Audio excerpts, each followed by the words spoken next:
The autumn winds swept across the Colorado high country with a bite that promised an early winter, carrying with it the scent of pine and the distant smell of snow from the mountain peaks.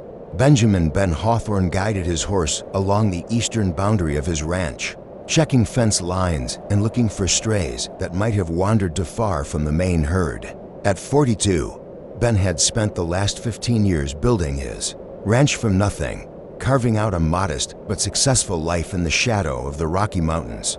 His spread, the Circle H, wasn't the largest in the territory, but it was well run and profitable enough to support him and his small crew of cowboys. More importantly, it was far enough from the nearest town of Silver Creek to provide the peace and solitude Ben craved after losing his wife Margaret to pneumonia 5 years earlier. Ben had always prided himself on being a practical man who minded his own business and expected others to do the same.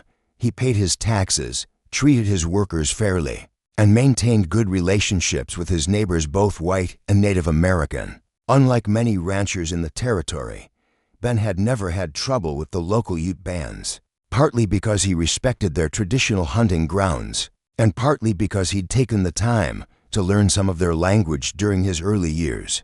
On the frontier, as he crested a small hill overlooking Willow Creek, something caught his eye that made him rein in his horse abruptly. Near the water's edge, partially hidden by the tall grass, lay a figure in buckskin clothing. Even from a distance, Ben could see the dark stain of blood on the rocks around the still form. Spurring his horse forward, Ben dismounted quickly and approached the wounded person, a young Native American woman, probably no more than 18 or 19 years old.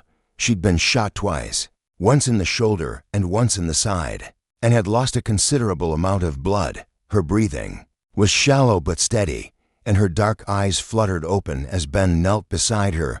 She tried to speak, but only a whisper came out.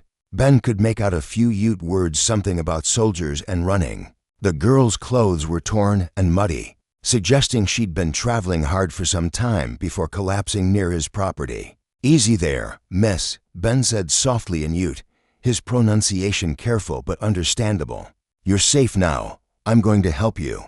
The young woman's eyes widened in surprise at hearing her native language from a white man. She tried to sit up, panic flashing across her face, but Ben gently pressed her back down. "Don't try to move," he continued in Ute. "You're hurt bad. I need to get you to my ranch house so I can tend to your wounds." The girl studied his face intently, as if trying to determine whether she could trust him. Whatever she saw there must have reassured her, because she nodded weakly and allowed Ben to carefully lift her onto his horse. The ride back to the ranch house was slow and careful, with Ben walking alongside his mount to prevent jarring the wounded girl too much. She drifted in and out of consciousness during the journey, occasionally mumbling words in Ute that Ben couldn't quite catch. Once at the house, Ben carried her inside and laid her on the spare bed in what had been Margaret's sewing room. He'd learned basic field medicine during his time as a cavalry trooper before settling down to ranch life, and he could see that while the wounds were serious, they weren't immediately life-threatening if properly treated. Working by lamplight, Ben carefully cleaned and bandaged the girl's wounds, noting that the bullets had passed through cleanly without hitting any vital organs. The shoulder wound was the more serious of the two, but with proper care and rest, she should recover fully. As he worked, Ben found himself wondering who had shot her and why.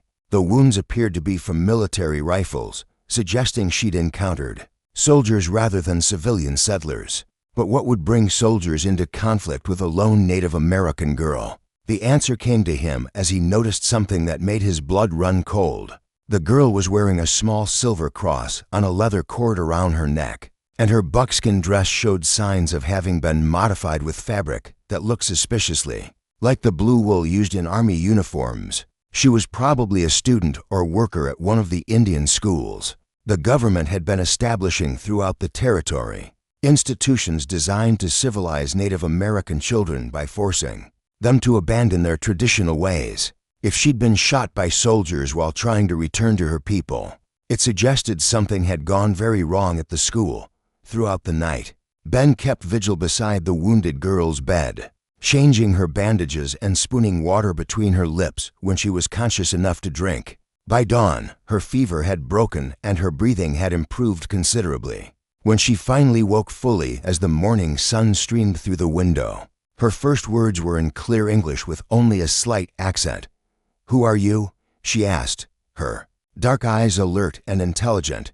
"Why did you help me?" "Name's Ben Hawthorne," he replied, setting down the bowl of broth he'd been preparing. "This is my ranch, and I helped you because you needed help. Simple as that." The girl struggled to sit up, wincing as her wounds pulled. "I am called Morning Star, though the school made me use the name Sarah. Thank you for your kindness, but I must go. If I stay here, I will bring danger to your house." "You're not going anywhere for at least a week," Ben said firmly. "Those wounds need time to heal properly. As for danger, I've been taking care of myself on this frontier for 15 years. I reckon I can handle whatever trouble might come calling." Morning Star's expression grew troubled. "You don't understand. The soldiers who shot me, they will come looking. They cannot allow me to return to my people and tell them what I have seen." "What did you see?" Ben asked gently. Morning Star's eyes filled with tears as she recounted her story. She had been a student at the Carlisle Industrial School, one of the government institutions designed to kill the Indian and save the man, by forcing Native American children to abandon their culture completely. But Morning Star had discovered something horrific. Children were dying at the school, not from disease but from deliberate neglect and abuse. When she tried to document the deaths and report them to authorities, she'd been labeled a troublemaker and confined to the school. Her attempt to escape and return to her people with evidence of the crimes had resulted in soldiers being sent to stop her with orders to shoot to kill. "They have been telling our families that the children who die are victims of disease," Morning Star said, her voice shaking with anger and grief. "But I saw the truth. Children beaten to death for speaking our language. Girls and boys worked until they collapsed and then left to die. It is not education, it is murder."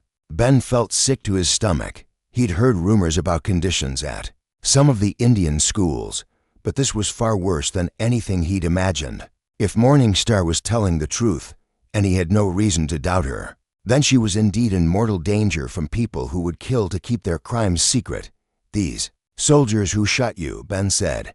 "How many were there?" 6 men, led by a sergeant named Collins. "They are probably still following my trail, but the rain yesterday may have washed away my tracks." As if summoned by her words, the sound of approaching horses echoed from outside.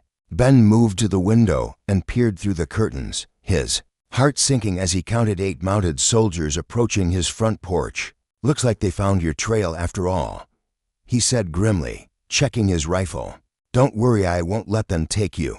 But even as he spoke, Ben realized he was facing an impossible situation. He was one man against 8 soldiers, and while he was a good shot, the odds were heavily against him. Worse yet, if he fired on federal troops, he'd be branded an outlaw regardless of the circumstances. The lead soldier, a hard-faced sergeant with cruel eyes, dismounted and approached the front door. "Hello, the house," he called out. "Sergeant Collins, U.S. Army. We're tracking a dangerous fugitive through this area. Need to search your property." Ben stepped onto his porch, rifle held casually but ready. "Sergeant, what kind of fugitive are you looking for?" "Indian girl, about 18 years old. She's wanted for theft and assault on federal property, armed and dangerous. You seen anyone matching that description?" "Can't say that I have," Ben replied evenly, "but you're welcome to search the barn and outbuildings if you think she might be hiding there." Collins studied Ben's face carefully, looking for any sign of deception. "Appreciate the cooperation, sir. Boys, check the barn and corrals. I'll take a look at the house." "I'm afraid I can't allow that, Sergeant," Ben said, his voice hardening. "You got a warrant to search my home." Collins' hand moved toward his sidearm. "Don't need a warrant to pursue a fugitive, mister. Now step aside, or I'll consider you an accomplice." Ben raised his rifle slightly, not quite pointing it at the sergeant, but making his intentions clear. "This is private property, Sergeant, and unless you've got legal authority to search my house, you're not setting foot inside." The tension stretched taut as a bowstring as the 2 men faced each other. Ben knew he was probably signing his own death warrant, But he couldn't stand by and let these soldiers take Morning Star back to face torture or death for trying to expose the truth. That's when he heard it, the sound that made his blood run cold and Collins' face go white with fear. War cries echoed from the hills around the ranch, growing closer by the second. Painted warriors appeared on the ridges surrounding the property, their weapons glinting in the morning sun. Morning Star's people had come for her, and they didn't look like they were in a negotiating mood. Subscribe to our channel to see how Ben navigates between two armies and what shocking truths are revealed about the government schools. Don't miss this incredible tale of courage and justice. The Circle H Ranch had become the center of a deadly standoff that could spark a war.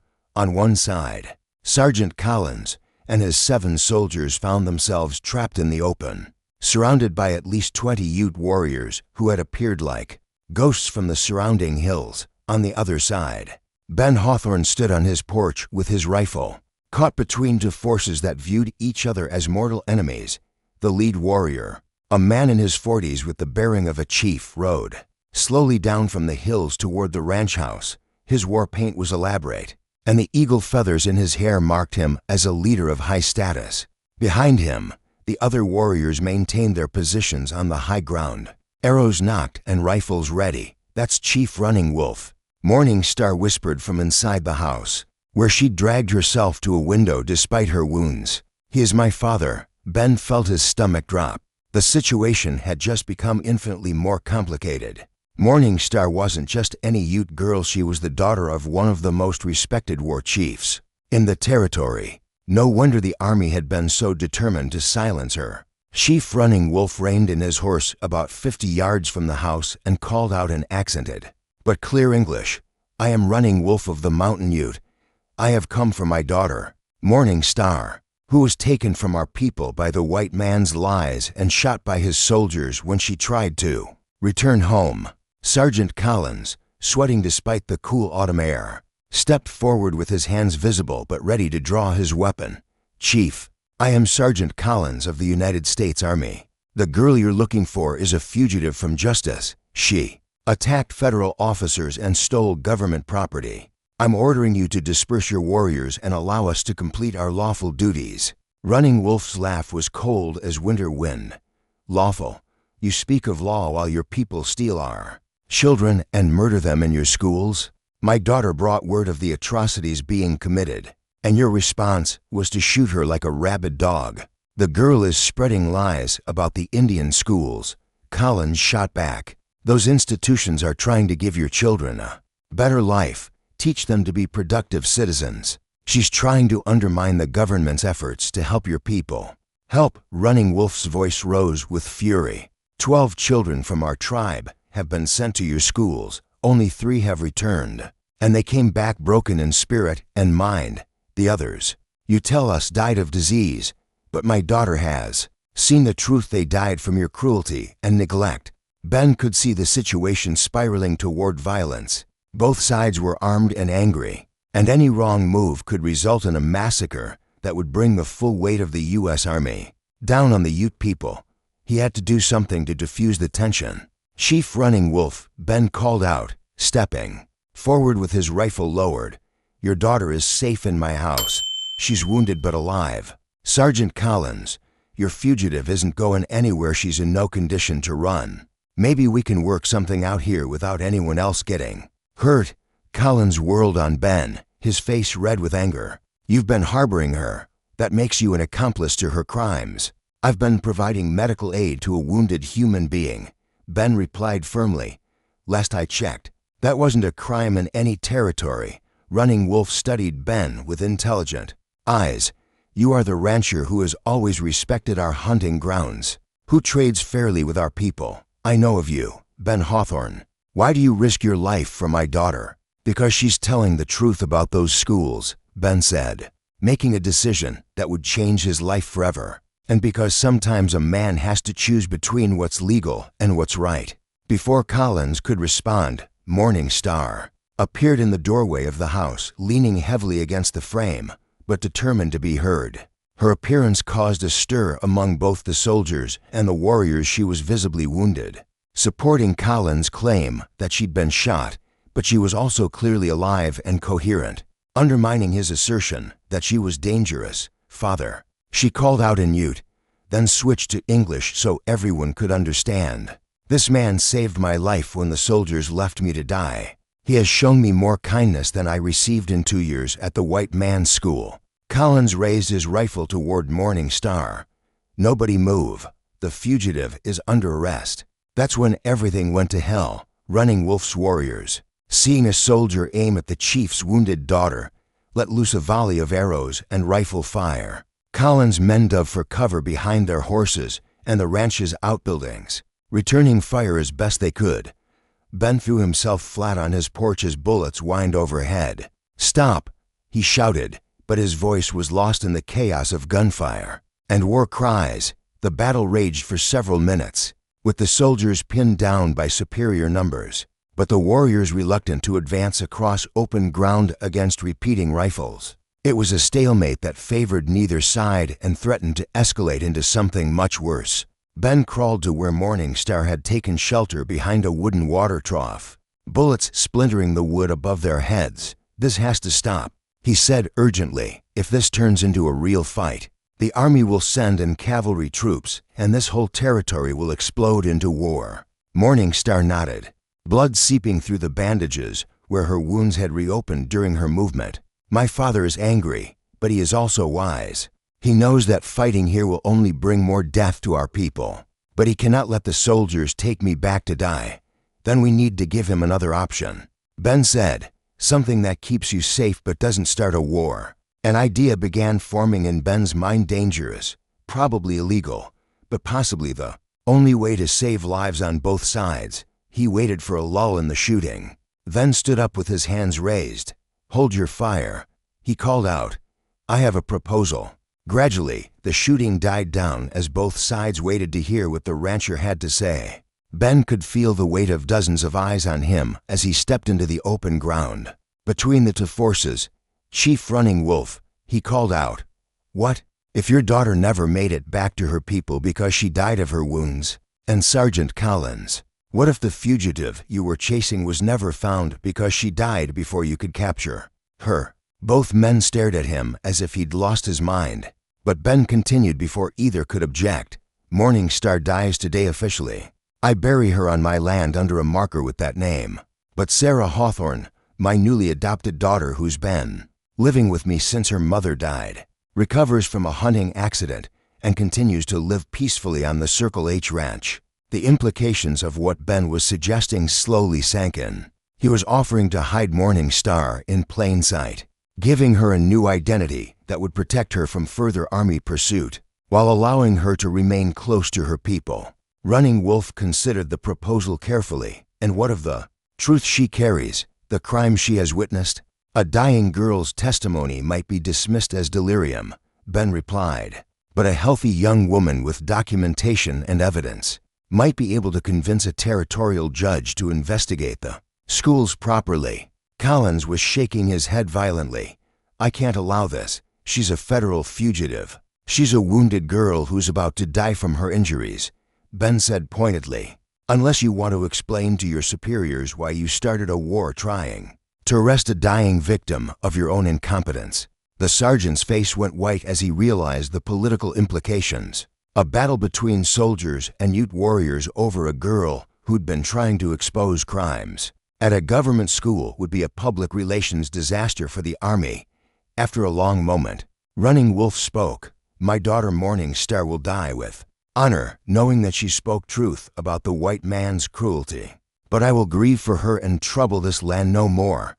Collins, recognizing that discretion was the better part of valor, slowly lowered his rifle. "The fugitive Morning Star is presumed dead from her injuries. Case closed." And so it was that Morning Star, daughter of Chief Running Wolf, died that autumn day near Willow Creek. But Sarah Hawthorne, adopted daughter of rancher Ben Hawthorne, began a new life that would ultimately bring justice for the children who had suffered and died in the government's so-called schools. Don't miss the incredible conclusion where Sarah's quest for justice changes everything. Subscribe now to see how one girl's courage transforms the entire territory. 6 months had passed since Morning Star had officially died near Willow Creek, and Sarah Hawthorne had settled into her new life at the Circle H Ranch. To any casual observer, she was simply a young woman who had come to live with her adoptive father after losing her mother, helping him run the ranch and slowly recovering from injuries sustained in a hunting accident.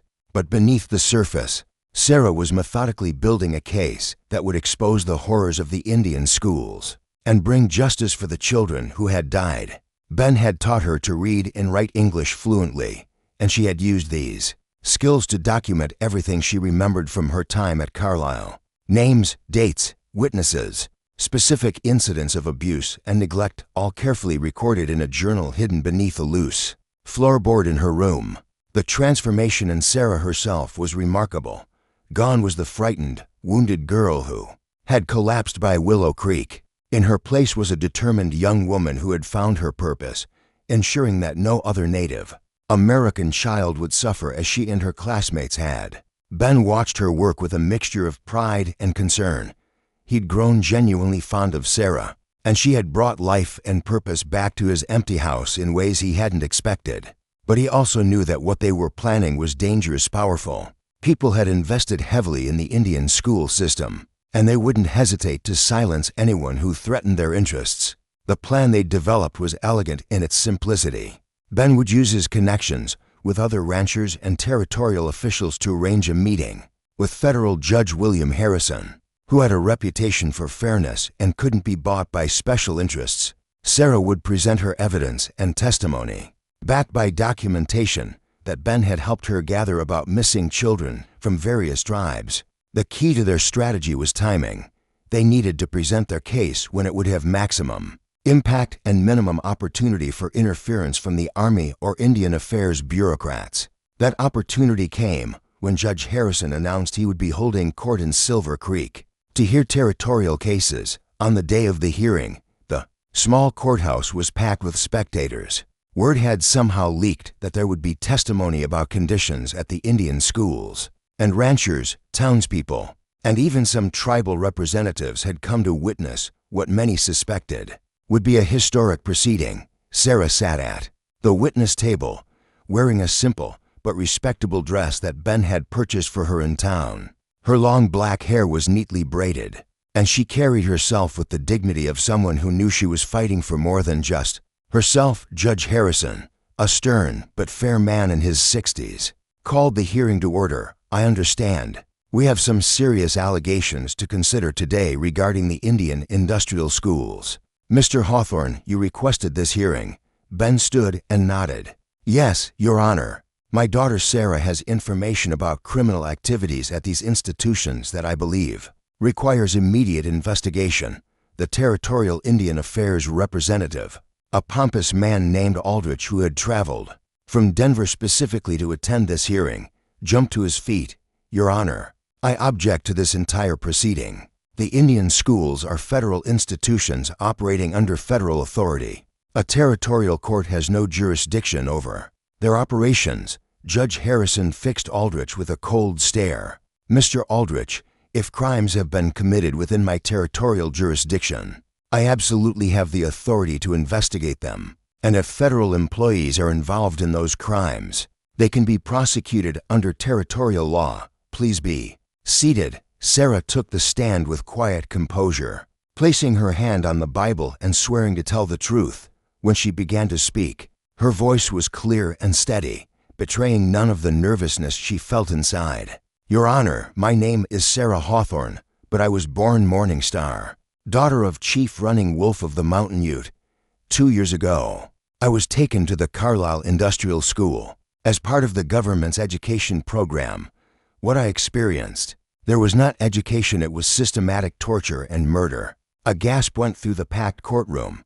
Aldrich started to object again, but Judge Harrison silenced him with a gesture. Sarah continued, her testimony methodical and devastating. She described children beaten for speaking their native languages, forced to work in dangerous conditions without proper food or medical care, and subjected to punishments that amounted to torture. Most damning of all, she provided specific names and dates of children who had died not from disease, as their families had been told, but from deliberate neglect and abuse. Tommy Red Hawk was 8 years old when they brought him to Carlisle, Sarah said, her voice thick with emotion. He died after being locked in a root cellar for 3 days without food or water. Punishment for trying to run away. Lucy Standing. Bear was 10 when she collapsed in the laundry room from exhaustion and fever. Instead of giving her medical care, they made her continue working until she died at her station. The litany of horrors continued for over an hour,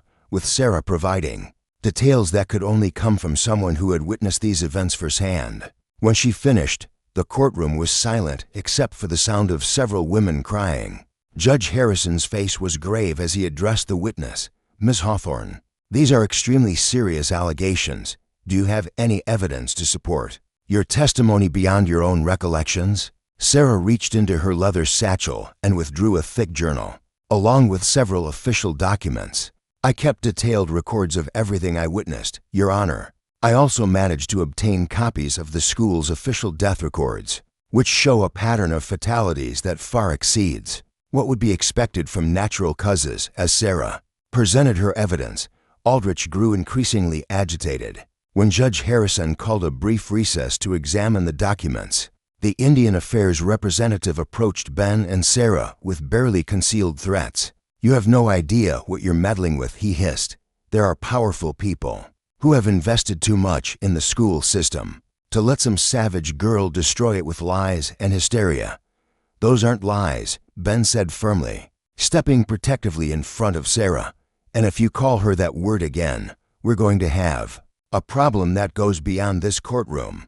When court reconvened, Judge Harrison's expression was thunderous. Having reviewed Ms. Hawthorne's evidence, I am satisfied that there is probable cause to believe that serious crimes have been committed at the Carlisle Industrial School and possibly other institutions. I am ordering a full federal investigation into these allegations. Aldrich leaped to his feet. Your Honor, you're exceeding your authority. The federal government will never recognize Mr. Aldrich, Judge Harrison interrupted.